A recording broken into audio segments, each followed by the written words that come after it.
6% vote Yadav है और लगभग 23% वोट मुसलमानों का है। सरकार बनाता है मुसलमान और मजे लेता है यादव समाज। कांग्रेस नीचे आज चूंकि आजम खान का चेहरा उन्होंने अपनी फ्लेक्सियों पे से हटा दिया और मुसलमानों को जीतने के लिए, मुसलमानों को दिखाने के लिए, उनका वोट बैंक गलत तरीके से खींचने के लिए आज अखिलेश यादव को जरूरत है कि एक बाजू पे डॉक्टर बग और दूसरे बाजू पे सलीम शेरवानी, इसके बिना मुसलमान बेवकूफ नहीं बन पाए। अखिलेश यादव को अगर अखिलेश यादव ये कहते हैं कि आज आजम खान की तबीयत बहुत खराब है और उनकी जातनी का आलम है, मेरा कोई विधायक रामपुर नहीं जाएगा, मैं नहीं जा पाऊंगा, क्योंकि मैं अखिलेश यादव का ताबेदार हूं। असदुद्दीन ओवैसी साहब को बी टीम इसलिए कहा जाता है, हालांकि यादव परिवार का कोई प्रोग्राम, कोई लगन, कोई मंगनी, कोई शादी, सैफई शो, आज तक उनके जन्मदिन, अखिलेश यादव के बच्चों का, या योगी की शपथ ग्रहण समारोह या मोदी जी का शपथ ग्रहण समारोह, ऐसा कोई प्रोग्राम यादव परिवार का आज तक नहीं है जिसमें योगी और मोदी जी और अमित शाह शामिल न हो। उत्तर प्रदेश विधानसभा चुनाव 2022 को लेकर हमारी सर्वे टीम आज संभल में पहुंची है। संभल के लोग क्या चाहते हैं, क्या दोबारा से योगी सरकार बनना चाहिए, अखिलेश यादव, मायावती या ओवैसी साहब। हम इस वक्त AIMIM के जिला कार्यालय संभल में हैं और हमारे साथ AIMIM असमोली विधानसभा से प्रभारी और भावी प्रत्याशी, क्या नाम हुआ आपका? शकील अहमद अशरफी साहब हैं। इनसे जानने की कोशिश करेंगे कि 2022 चुनाव पर क्या कहते हैं। पहला सवाल ये है कि 2022 चुनाव को लेकर क्या तैयारियां हैं आपकी? 2022 के चुनाव को लेकर MIM की बहुत ज़्यादा तैयारियां हैं। मैं अपनी असमौली विधानसभा में लगातार काफ़ी टाइम से दौरे कर रहा हूं और हर गांव में जा जाकर MIM और अपने राष्ट्रीय अध्यक्ष, अपने कायद आली जनाब असदुद्दीन साहब के विचार और नियम और उनके द्वारा की गई कोशिशें, चाहे वो मुस्लिम समाज के लिए हों, चाहे वो SC समाज के लिए हों, चाहे वो दबे और पिछड़ों के लिए हों, हम बता रहे हैं और जिससे लोग खुश होकर MIM और ओवैसी साहब का दामन पकड़ रहे हैं। अच्छा, ये संभल जिला जो है समाजवादी पार्टी का गढ़ माना जाता है। यहाँ पर समाजवादी पार्टी हमेशा जीतती है और 2019 लोकसभा चुनाव में जहाँ हर जगह से कैंडिडेट हारे थे, तो इस जगह से जो है सपा का कैंडिडेट जीता था। उसके बीच में जो है AIMIM आम लोगों के बीच में कैसे जगह बना पा रही है?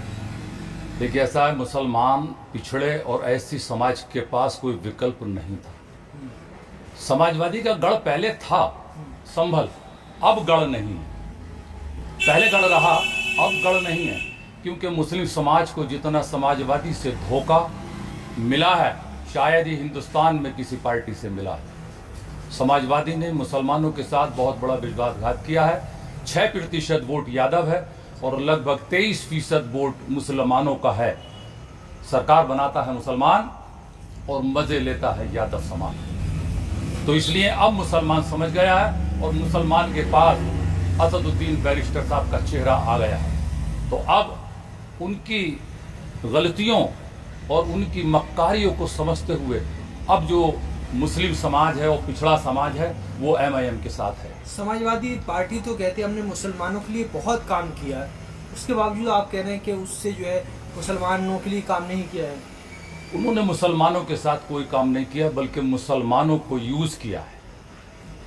अगर वो काम करते तो मुसलमानों के साथ नहीं, समाजवादी के लिए जिसने अपनी जिंदगी वक्फ कर दी आजम खान, उनसे अच्छा मुसलमान, उनसे खास मुसलमान यूपी में उनके पास नहीं है। जब वो उनके साथ कुछ नहीं कर सके तो मुसलमानों के साथ क्या करें? आजम खान के लिए तो वो कह रहे हैं कि हम जो है लगातार प्रयास कर रहे हैं। वो प्रयास अब करें, लेकिन मोदी जी से जिस दिन शपथ ग्रहण में कान में बात हुई थी वो मैंने भी नहीं सुनी और आपने भी नहीं सुनी, लेकिन मेरा अनुमान है कि उस दिन जो कान में बात कही थी मुलायम सिंह यादव जी ने, शायद वो ये कहा था कि मेरे बेटे अखिलेश यादव का हाथ तुम्हारे हाथ में है, मेरे परिवार पर दया दृष्टि बनाए रखना। बाकी आजम खां हो, अतीक इलाहाबादी हो, मुख्तार अहमद अंसारी हो, अगर आप कुछ भी करेंगे तो मैं और मेरा परिवार न सड़कों पर आएगा, न शोर मचाएगा, न जेल भरो आंदोलन करेगा, न कहीं रोड जाम करेगा। मैं चुप होकर अपने परिवार में बैठूंगा। आप कुछ भी करें, मुझे कोई परवाह नहीं। इसीलिए आजम खान के साथ आज तक उन्होंने कुछ नहीं किया। कहा जा रहा है कि आजम खान जेल में है तो समाजवादी पार्टी इसका अबू आजमी और डॉक्टर शफीकुर रहमान को फ्रंट पर रख रही है। अच्छी यही वजह है मुलायम सिंह यादव और उनका परिवार इतना होशियार है। मैं बता दूं, मैं बैलों की जोड़ी तो नहीं कहूंगा, लेकिन कांग्रेस का निशान पहले बैल जोड़ी था, अब पंजा हुआ है। उसमें एक बैल मुसलमान था और दूसरा बैल जाटा। जब वो जोड़ी हटी तो कांग्रेस नीचे गिरी। आज चूंकि आजम खान का चेहरा उन्होंने अपनी फ्लेक्सियों पे से हटा दिया, अब मुसलमानों को जीतने के लिए, मुसलमानों को दिखाने के लिए, उनका वोट बैंक गलत तरीके से खींचने के लिए आज अखिलेश यादव को जरूरत है कि एक बाजू पे डॉक्टर बर्क और दूसरे बाजू पे सलीम शेरवानी। इसके बिना मुसलमान बेवकूफ नहीं बन पाएगा। इसलिए वो इन दोनों को, अबू हाशमी का तो नाटक खत्म हो गया, उन्होंने बहुत ज्यादा अल्फाज कह दिए, अब उनका मुसलमानों में कुछ नहीं। अबू आसिम आजमी जो है कभी डीएनए चेक करते हैं और अब जो है ये कह रहे हैं कि सपा की आंधी में AIMIM तो हवा हो जाएगी। सपा की आंधी, बसपा की, कांग्रेस किसी की आंधी नहीं है।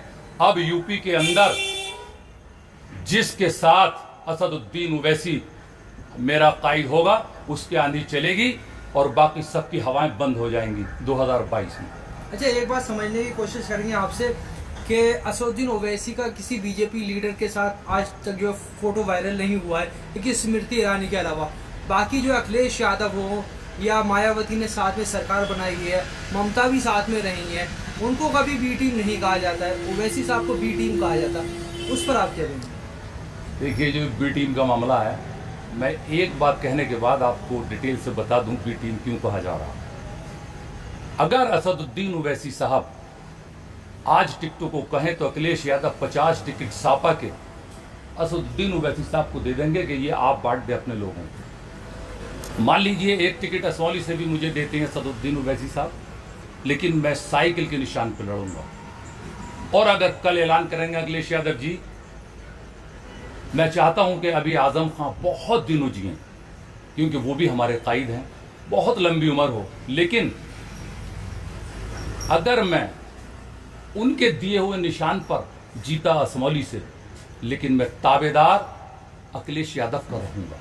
अगर अखिलेश यादव ये कहते हैं कि आज आजम खान की तबीयत बहुत खराब है और उनकी जाकनी का आलम है, मेरा कोई विधायक रामपुर नहीं जाएगा, मैं नहीं जा पाऊंगा, क्योंकि मैं अखिलेश यादव का ताबेदार रहूंगा। असदुद्दीन ओवैसी साहब को बी टीम इसलिए कहा जाता है, हालांकि यादव परिवार का कोई प्रोग्राम, कोई लगन, कोई मंगनी, कोई शादी, सैफई शो, आज तक उनके जन्मदिन अखिलेश यादव के बच्चों का, या योगी की शपथ ग्रहण समारोह, या मोदी जी का शपथ ग्रहण समारोह, ऐसा कोई प्रोग्राम यादव परिवार का आज तक नहीं है जिसमें योगी और मोदी जी और अमित शाह शामिल न हो। तो एजेंट तो ये हैं, बीजेपी की बी टीम तो ये हैं, मगर वजह क्या है? आज असदुद्दीन ओवैसी साहब, चूंकि उन्होंने भी यूपी से लड़ने का ऐलान किया है और समाजवादी को भरपूर खतरा है कि अगर ओवैसी साहब यूपी में लड़ेंगे तो मेरा जनाधार जबरदस्त तरीके से घटेगा, इसलिए वो मुसलमानों को बहकाने के लिए बी टीम कहते हैं। वजह क्या है बी टीम कहने की? असदुद्दीन ओवैसी साहब का नारा है साझेदारी, ताबेदारी नहीं, साझेदारी। और इन जितने भी दल हैं, चाहे वो बासपा हो, इनको घबराहट ये है, अगर इन्होंने 10 सीटें मात्र ओवैसी साहब को दी और हम उनमें से 8 जीते तो हम 4% के साझी हुए। साक्षर कमेटी की रिपोर्ट है कि मुसलमान 1% भी पढ़ा लिखा नहीं है। तो अगर 4% के ओवैसी साहब यूपी में साझी होंगे और मुसलमान 1 पढ़ा लिखा है, तो फिर 3 नौकरियां तो हमारी रह जाएंगी। पढ़ा लिखा 1 है 100 में, और 100 में 4% के साझी होंगे असदुद्दीन ओवैसी साहब, यानी यूपी का मुस्लिम। तो ये इसलिए ओवैसी साहब से गठबंधन करने पे तैयार नहीं है, जबकि वो साझेदारी मांग रहे हैं, क्योंकि ये जानते हैं कि असदुद्दीन ओवैसी की कौम, ये मुस्लिम मिल्लत, ये पिछड़ा समाज और ये एससी और ये जो दबे कुचले लोग हैं, फिर 4% में पता चलेगा कि यूपी की जिन नौकरियों में आज तक मुसलमान ने दरवाजा नहीं देखा, उस ऑफिस में जाकर मुसलमान बैठेगा। इसलिए अगर साझेदारी की बात खत्म कर दें तो आज अखिलेश यादव के लिए ओवैसी साहब से अच्छा कोई नहीं। लेकिन हम घबराहट बिल्कुल नहीं है। यूपी में गठबंधन हो या न हो, एमआई अपने दम पर लड़ेगी और बिहार से लगभग 25 गुना मजबूत इंशाल्लाह हम लड़ेंगे यूपी में।